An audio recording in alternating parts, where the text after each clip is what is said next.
this intro is going to be a little different.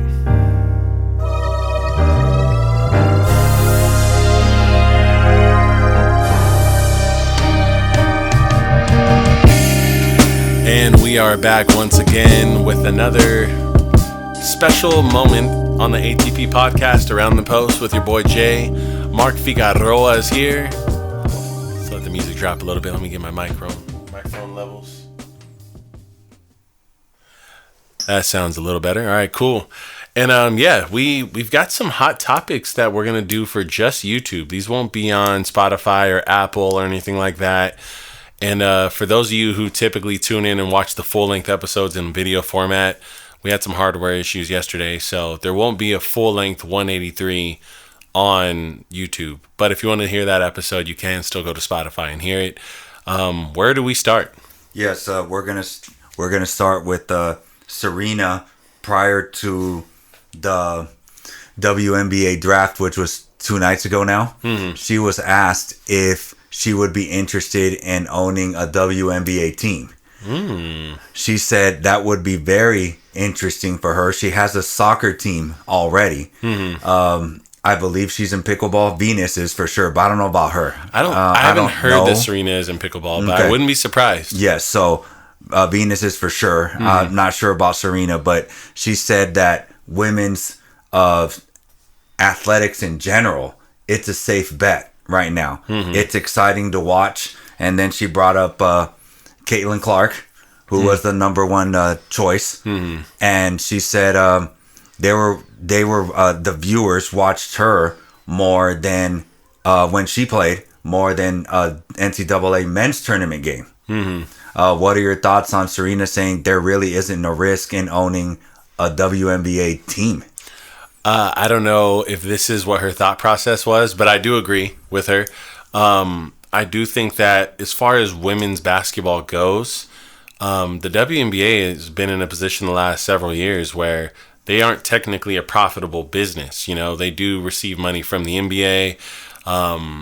And I do think that you can come from two perspectives. One being, I don't think it can actually get worse.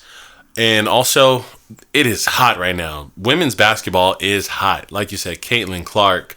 And Caitlin Clark's not the only attention-grabbing viewership. You know, there's rivalries at college basketball right now. There's a lot of really great things going on. And all these athletes are going to the WNBA. We already know about 2 of them being drafted and selected. And I think they're going to bring a lot of viewership to the WNBA. And I think the WNBA's got plans to do more to grow the sport as well. So she's right. This is a winning investment for sure. So I love it. Yes, but in the title game, although Caitlin Clark wasn't in the title game, the viewership was at 18.7 million, which was higher than the men's game. Yeah. Also, when Caitlin Clark was playing, Iowa was playing South Carolina, they had 19 million views at its peak. Nice. So she may be onto something for sure. Yeah. And then just another quick stat. Trevor Lawrence, Jaguars quarterback, he had the highest selling jersey when he got drafted in draft night. But now Caitlin Clark stole that. Dang. So now she sold the most jerseys when she was drafted. So Serena's onto something for sure. Yeah. What are your thoughts on that? Yeah, I love it. I think Caitlin Clark, along with, I think it's 2 other collegiate women. I can't remember her name off the top of my head. Maybe you can, but there's two other ones. One being the quote unquote rival of Caitlin Clark. Man, it's left me at the moment, but they're going to bring viewership to the WNBA. It's undeniable. It's going to happen, and a lot of the legends or legacy acts from the WNBA are already giving flowers to these players for helping grow the sport, and they haven't even come to the league yet. So it's definitely a great time to be an investor in the WNBA, and this might be the turning of something special. You know, this is going to inspire a lot of other athletes that are up and coming from from collegiate women's basketball.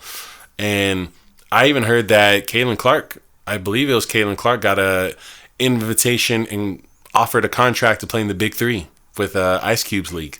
Oh, nice. Yeah, very nice. So I don't know if she accepted it or how much credence there is to a contract being involved, but it just shows you that even other companies and ventures believe in the viewership she brings. Yes, absolutely. So, Serena, if you can, get a team. Yes, maybe it was Cameron Brink. That was the second draft pick. No, it wasn't Cameron Brink. It was the seventh. She was the player I'm thinking of, I believe, was the 7th pick. I see. But yeah, congrats to them. Okay.